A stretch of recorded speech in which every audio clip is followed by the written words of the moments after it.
He's the man in the eye of a national storm.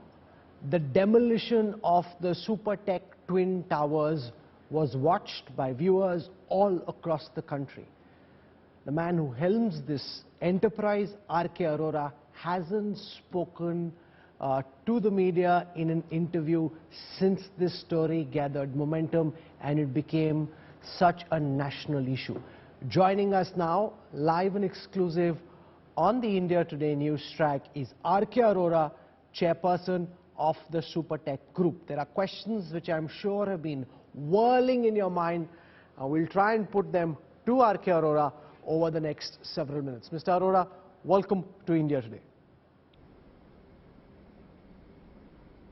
I want to start by asking you question number one, which is to do with the original building plan for which you had sought sanction in 2005 under the Noida Area Building Regulations and Directions 1986.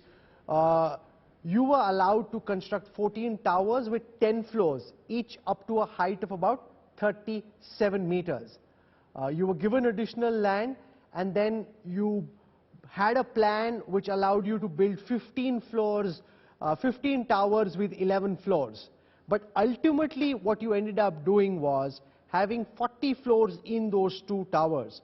So can you please explain at the outset how you went from the permissions that you'd originally sought to the tower which was ultimately demolished on Sunday? Mr. Arora.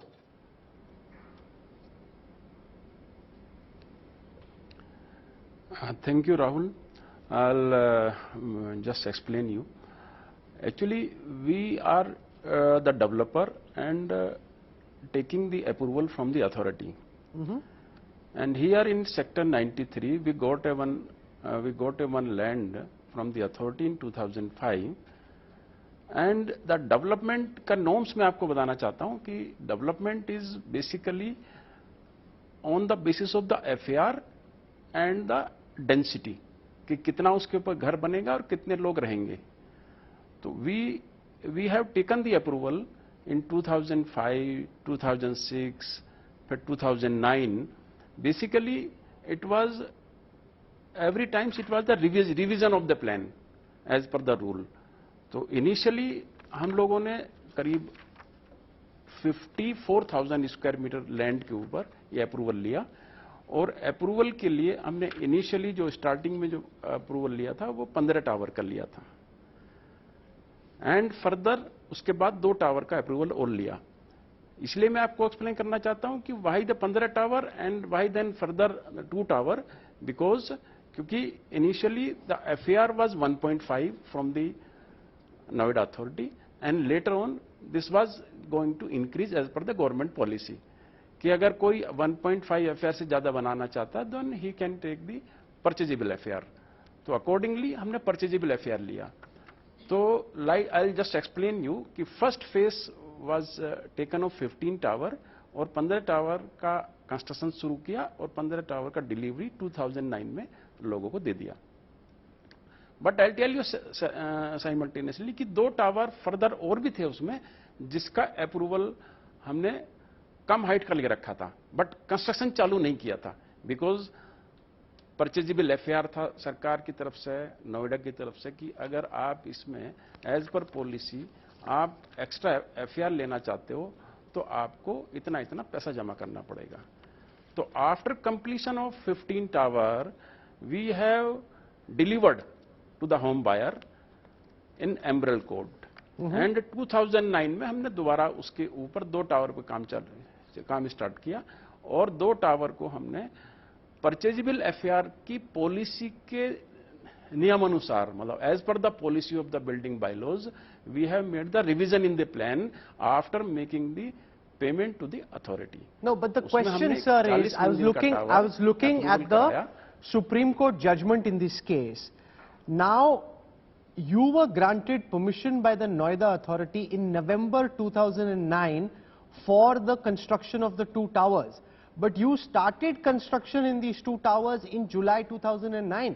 तो आपको तो sanction Noida के authorities द्वारा आपके construction शुरू होने के बाद दी गई। सवाल बार बार ये उठ रहा है कि कैसे है कि आप नए प्लान देते गए, आपके नए प्लान को इजाजत मिलती गई और बगैर इजाजत के भी आपके यहां कंस्ट्रक्शन स्टार्ट हो गई। अरोड़ा जी,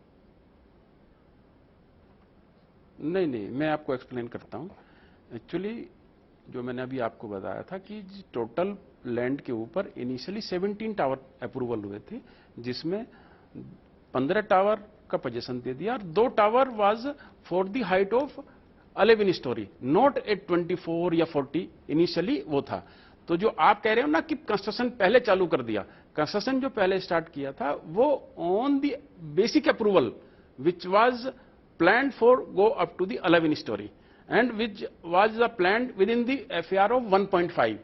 तो ऐसा कुछ नहीं था कि plan was duly approved at the time of construction. नहीं, पर सवाल ये भी है क्योंकि कई लोग जो इस वक्त देख रहे हैं वो ये सोच रहे हैं कि ऐसा कैसे है कि सुपरटेक आगे चल के भी कंस्ट्रक्शन करता रहेगा जैसे कि कुछ हुआ ही नहीं। वो चाह रहे हैं कि कुछ ऐसे सख्त कार्रवाई की जाए ताकि जिन लोगों ने इस तरह से इस टावर को खड़ा किया उनके खिलाफ कोई कार्रवाई हो। उनको लगता है कोई कार्रवाई हुई नहीं। From your perspective, how do you see it? Many people say that may be Supertech should be barred from constructing anything in the future. How are you seeing this question? No, मैं इसमें आपको एक्सप्लेन करना चाहूंगा कि ऐसा कहीं नहीं है कि कहीं नियम का कोई वायलेशन हुआ है। मुझे तो एक बात मैं आपको ये कहना चाहता हूं, किसी को एक आम आदमी को घर का कोई कंस्ट्रक्शन करना है तो he is going to take the permission from the authority. चाहे आप ही, मैं कहता हूं आपको ये अपना घर बनाना तो अथॉरिटी के पास जाओगे, अथॉरिटी से अप्रूवल लोगे और उसके हिसाब से कंस्ट्रक्शन करोगे। अकॉर्डिंगली हमने भी वही काम किया है। तो ऐसा कहीं नहीं है कि किसी तरह का कोई वायलेशन था। There was a policy of the government, policy के तहत निर्माण किया गया। पॉलिसी के तहत जो है लोगों को 15 टावर का पोजीशन दिया। पॉलिसी के तहत बाकी 2 टावर को का निर्माण जो है 40 मंजिल तक अप्रूवल मिला। 40 मंजिल के अप्रूवल के बाद हमने अभी 32 मंजिल का तक था, अभी जहां स्टेज थी, अब 32 मंजिल पे आने के बाद ये काम रुक गया। मैं आपको एक्सप्लेन करना चाह रहा हूं कि what is the reason of stopping the work. The work was stopped because once we started the work on the twin tower and made the building up to 11 floor which was initially approved, the few of and the later on we have revised after making the payment from the authority, उसको revision plan approve करा दिया। तो कुछ home buyer या जो 15 tower के वो लोग थे उसमें से कुछ लोग दे हैव ऑब्जेक्टेड इट। उन्होंने बोला कि before giving the further approval of for raising the height from 11 story to the 24 story and 24 story to 40 story, they made the some objections on it कि अपार्टमेंट एक्ट में आपने हमारा consent नहीं लिया। मतलब वो लोग जो 15 टावर के लोग थे उन्होंने ये ऑब्जेक्शंस लगाए। No, but this is there in the UP ownership of Flats Act 1975 and the UP Apartments Act 2010, which make it mandatory for real estate companies like yours to take permission of previous buyers and residents, जो आपने नहीं की। जब आपने कहा कि आप ये T16 और 17 को एडिशनल बड़ा करना चाहते हैं, आपने 24 से 40 फ्लोर करना चाहते हैं, आपने पहले बायर्स की इजाजत नहीं ली और साथ ही साथ वायलेशन ऑफ सेफ्टी नॉर्म्स, क्योंकि जो दोनों टावर्स के बीच में इलाका है उसमें कम से कम 16 मीटर या 18 मीटर का फासला होना चाहिए। आपने केवल 9 मीटर का फासला छोड़ा, which is a violation of fire safety norms, and you are saying कि कोई वायलेशन नहीं है नॉर्म्स का। देखो, आई विल एक्सप्लेन यू।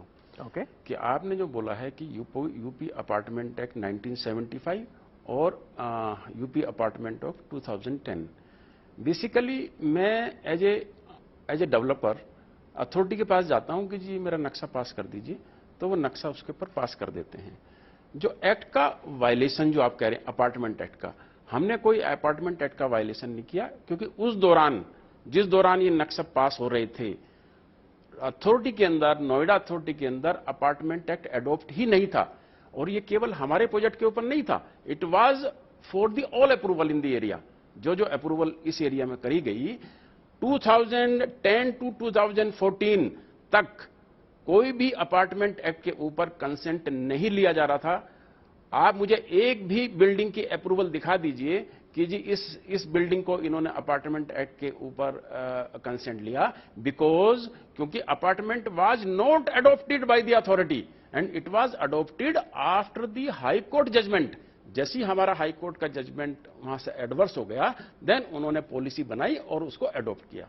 तो so I tell you there was a no violation in the building plan approval as far as this distance is concern. जो भी आपने बोला कि उसको 16 मीटर होना चाहिए था, as per the approved building plan the distance between the two tower was 9.78 meter. वो आज भी था, तब तक था जब तक वो बिल्डिंग वहां पर थी। 9.8 मीटर था, जब minimum requirement was only 6 meter. मतलब आप ये देखिए कि फायर के नॉर्म्स के लिए एक 20 फुट की जगह रिक्वायरमेंट होती है कि फायर की गाड़ी उसके अंदर से पास हो जाए, तो 20 फुट की जगह होती है। तो फायर का एनओसी भी, क्योंकि हम लोग जब बिल्डिंग को पास कराते हैं उस टाइम पे फायर का एनओसी भी हमको लेना होता है। फायर का NOC was in place, structure NOC was in place, 40 मंजिल का बिल्डिंग के हिसाब से फाउंडेशन का NOC was in place, airport authority का NOC was in place, all NOC like power corporation, all NOC like जैसे कि pollution control board, all NOC from like the UP environmental impact assessment, सारे NOC लेने के बाद तब building पास होती है। राहुल जी, ऐसे बिल्डिंग कोई तो फिर ये सारी बातें सुन के ऑल NOC वाज सवाल ये उठता है अरोड़ा जी कि ये सारी अथॉरिटीज, ये सारी एजेंसीज सुपरटेक पे और आप पे इतनी मेहरबान क्यों थी? क्या आपको लगता है कि कुछ उन्होंने आपको स्पेशल फेवर्स किए या आपने उनको कोई स्पेशल फेवर्स किए जिसके तहत जो जो आप चाह रहे थे, जैसे जैसे आप अपने प्लान को अपग्रेड करना चाह रहे थे, दनादन आपको वहां पे सारे एनओसीज और अप्रूवल मिलते चले जा रहे थे? ऐसा कैसे हुआ? ये राहुल जी, कोई स्पेशल फेवर नहीं था, कोई स्पेशल ट्रीटमेंट हम लोगों को नहीं दिया गया। जो सबको दिया जा रहा था वो हमको दिया जा रहा था। सभी की बिल्डिंग इसी तरह से पास हो रही थी, हमारी बिल्डिंग भी इसी तरह से पास हो रही थी। हमारी बिल्डिंग भी उस रूल के तहत हुई है और सब दूसरों की बिल्डिंग भी उस रूल के तहत हुई है। बट इट वाज, हो सकता है कि भाई हम अथॉरिटी ने अपना पक्ष, क्योंकि अथॉरिटी को भी तो कोर्ट में बुलाया गया था, हाई कोर्ट में, तो अथॉरिटी ने भी वहां पर अपना पक्ष बराबर रखा कि जी all the approval are in place, सारी अप्रूवल बराबर हैं, उनका एफिडेविट लगा हुआ है, उनका काउंटर लगा हुआ है कि जी कंस्ट्रक्शन के अंदर कोई वायलेशन नहीं है। तो मैं यही कहना चाहता हूं कि जी अप्रूविंग अथॉरिटी इज द सर्वोपरि होती है for the builder, for the developer, for the individual house जो घर बना रहा है, उसके लिए भी अथॉरिटी से परमिशन लेनी पड़ती है। So it is very clear, there was a no violation in the construction, no violation in the building plan approval at all. नहीं, पर जैसे ये जो मैं पढ़ रहा था सुप्रीम कोर्ट की जजमेंट में लिखा है कि जो एक गार्डन स्पेस है टावर 1 के नजदीक, उसका इस्तेमाल हो गया टावर 17 के कंस्ट्रक्शन में, कि आपने दिखाया था ब्रोशर में गार्डन स्पेस और वहां पे भी आपने बना दिया टावर। हाँ, उसका भी मैं एक्सप्लेन करूंगा राहुल जी आपको। जैसे मैंने आपको बताया कि the project was design in 2 phase. पहला फेज 15 टावर का था, तो 15 टावर के प्रोपोर्शनेट कुछ ग्रीन रखना होता है, वो ग्रीन हमने बना के दिया, उसमें पार्क बना के दिया, लोगों को पोजीशन दिया, उसके लिए रिक्वायर पार्किंग दी, लोगों को पोजीशन दिया, क्लब दिया, सब बना के उसके प्रोपोर्शनेट हमने बना के दिया। वो एरिया जो हमने खाली दिखा रखा था अपने लेआउट में, उसको अगर वो कहने लगे जी ग्रीन है, तो it was not shown in our brochure at all, it was always shown as a vacant space the future planning. Future planning means these 2 tower.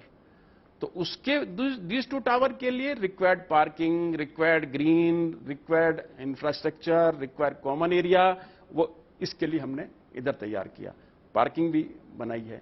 तो ऐसा कहीं नहीं प्लानिंग में है कि हम लोग ने कहीं ग्रीन के ऊपर कोई बिल्डिंग बनाया है।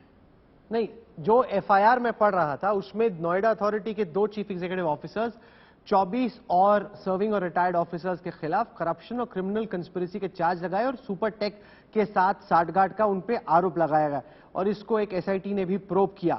इन तमाम अधिकारियों के साथ अरोड़ा जी पूरे देश ने उस डेमोलिशन को देखा। सीधे तौर पे अगर आपसे सवाल पूछा जाए कि इन तमाम नोएडा अथॉरिटीज के सीईओज, एसीओज, प्लानिंग असिस्टेंट्स, आर्किटेक्ट्स, इन सब के साथ आपका क्या रिश्ता रहा? देखिए, मैं आपको फिर यही कहना चाहूंगा, we are into this industry since last 40 year sir. 40 सालों से काम कर रहे हैं।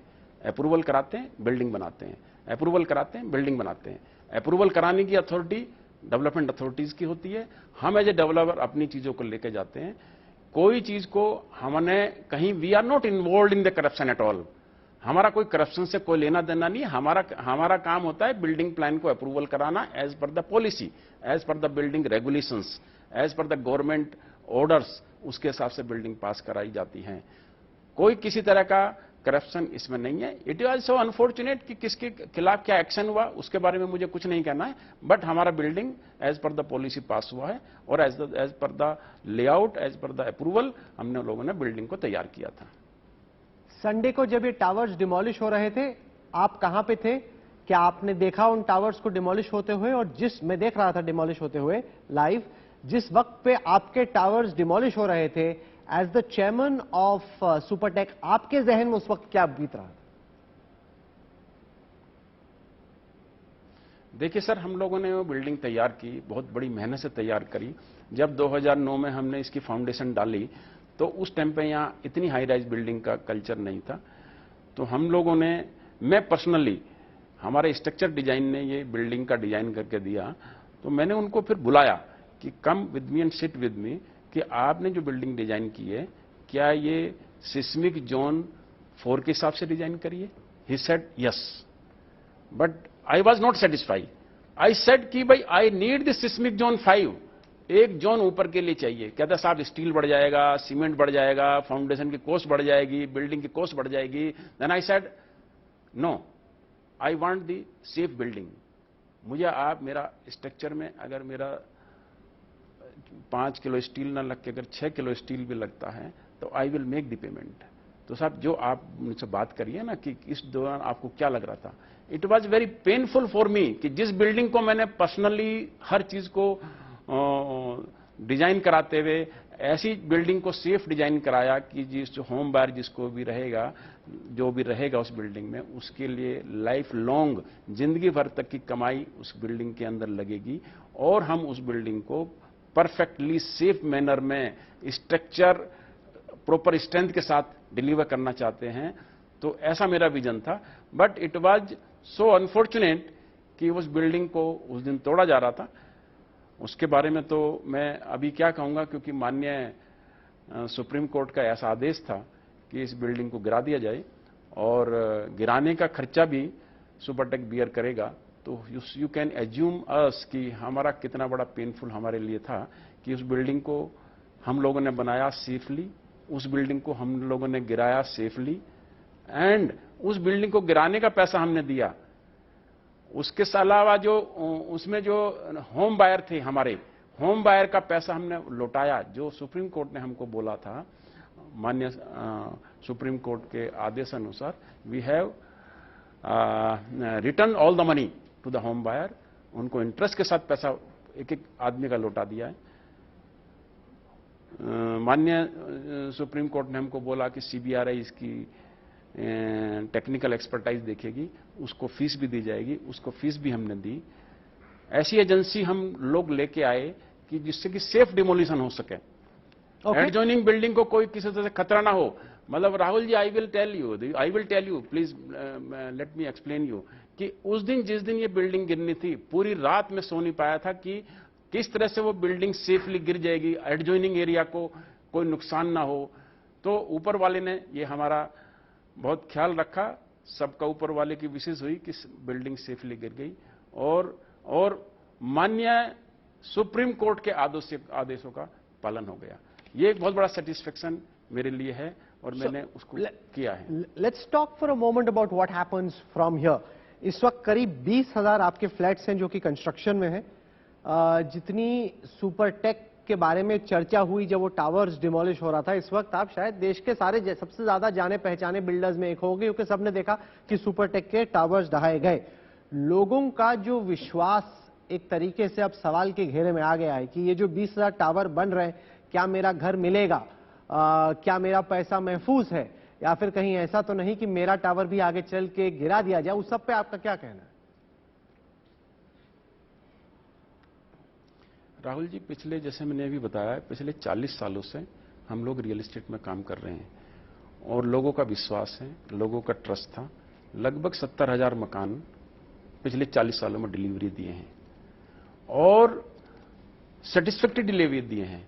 उनका जो है, उनका एक विश्वास आज हमारे साथ है और मैं आपको एश्योरेंस दिलाना चाहता हूं, आपके मीडिया के माध्यम से अपने ग्राहकों को एक निवेदन करना चाहता हूं कि जिस तरह 70,000 लोगों को हमने पोजीशन दिया, उनकी सेटिस्फेक्शन के हिसाब से दिया, उसी तरह से बाकी 20,000 घरों को भी टाइमली पोजीशन दिया जाएगा। उनको सभी प्रोजेक्ट के ऊपर आज की डेट में भी फुल स्विंग में काम चल रहा है और इस डिमोलिशन का इंपैक्ट उसके बाकी बचे हमारे प्रोजेक्ट के ऊपर या बाकी बचे उन फ्लैटों के ऊपर कहीं नहीं है, क्योंकि ये प्रोजेक्ट अलग है। बाकी सारे प्रोजेक्ट हमारे चल रहे हैं, सारे फ्लैटों पे काम हो रहा है और 70 से 80% काम हम लोगों ने सभी प्रोजेक्ट्स पे काम कंप्लीट कर लिए हैं। Okay. और बाकी सारे टाइमली विद इन 2 ईयर उन 20,000 लोगों को पोजीशन दिया जाएगा। एक आखिरी सवाल, ये जो जजमेंट में पढ़ रहा था जस्टिस डीवाई चंद्रचूड़ की, एमआर शाह की, जिसमें वो कहते हैं कि the record of this case is replete with instances which highlight the collusion between officers of Noida with the appellant and its management. The case has revealed a nefarious complicity of the planning authority in violation by the development of the provisions of law. ये दोबारा इस तरह की चीज ना हो, आपके हिसाब से इस पूरे वाक्य में लेसन क्या है, ताकि रियल एस्टेट सेक्टर को क्लीन अप किया जाए? आपके ऊपर ये बीती है, आपके ऊपर तमाम चार्जेस ये लगे हैं, इस तरह की चीज दोबारा किसी के साथ ना हो, उसको कैसे इंश्योर करें आर के अरोड़ा? देखिए राहुल जी, मेरा इसमें एक ही कहना है कि हम लोग ना रूल अबाइडिंग कंपनी हैं और पिछले 40 सालों से काम कर रहे हैं, तो हम रूल को बहुत डीपली फॉलो करते हैं और बिल्डिंग का अप्रूवल करने के बाद ही बिल्डिंग बनाते हैं। ये बात जरूर है कि आज इस बिल्डिंग को तोड़ा गया है और इससे एक तरह से ना ट्रस्ट डेफिसिट हो गया है। It is a big challenge for the us and for the industry also, क्योंकि ये क्वेश्चन मार्क केवल आज सुपरटेक के ऊपर ही नहीं है, ये क्वेश्चन मार्क पूरे एंटायर अप्रूवल के ऊपर आ गया है कि अप्रूवल बिल्डिंग को तोड़ दिया गया, ध्वस्त कर दिया गया। और किस जो एक ऐसी इंडस्ट्री जिसमें लगभग 7 से 8% का जीडीपी ग्रोथ आता है, एक ऐसी इंडस्ट्री जो लगभग 250 एंसिलरीज को साथ साथ इसके साथ जुड़ी होती हैं, और ऐसे एम्प्लॉयमेंट जनरेशन को जो unskilled man power, migrant worker इस इंडस्ट्री से जुड़े होते हैं, उसको एक बहुत बड़ा धक्का लगाए। तो ये एक बहुत बड़ा क्वेश्चन मार्क आ गया कि ऐसे अप्रूव्ड प्रोजेक्ट के अंदर आज कोई फाइनेंस इंस्टीट्यूशन, कोई बैंक या ऐसे प्रोजेक्ट के अंदर कोई डालने से पहले, पैसा इन्वेस्टमेंट करने से पहले, he will have the thought, सोचेगा कि कहीं ये बिल्डिंग बन के कहीं इस तरह से प्रॉब्लम तो नहीं आएगी, या कोई इस बिल्डिंग बनने के बाद इस तरह का डिमोलिशन तो नहीं होगा। एक बहुत बड़ा क्वेश्चन मार्क है। मेरा तो इसमें एक ही कहना है कि as a rule abiding company हम लोग प्रोजेक्ट का अप्रूवल बराबर करके चलें। हम प्रोजेक्ट की अप्रूवल की एक ट्रांसपेरेंसी अपने होम बायर के साथ रखें, प्रोजेक्ट की अप्रूवल को शेयर करें। अगर कहीं इसमें कमी रही है हमको एक्सप्लेन करने में, होम बायर के साथ ट्रांसपेरेंसी रखने में, तो हम लोग उसको आगे भी इंप्रूवमेंट करेंगे और करते रहेंगे। होम बायर के साथ हम जो है अपना रिलेशन बरकरार रखेंगे, उनको ट्रस्ट बना के रखेंगे। I leave it over there. R K. Arora, everyone has been trying to hunt you down, chase you down, try and get you to comment on all the multiple charges that have been leveled against you individually and against Supertech. You've given your side of the story. I don't want to play judge and jury. We've asked you the questions that needed to be asked. You've given us your side.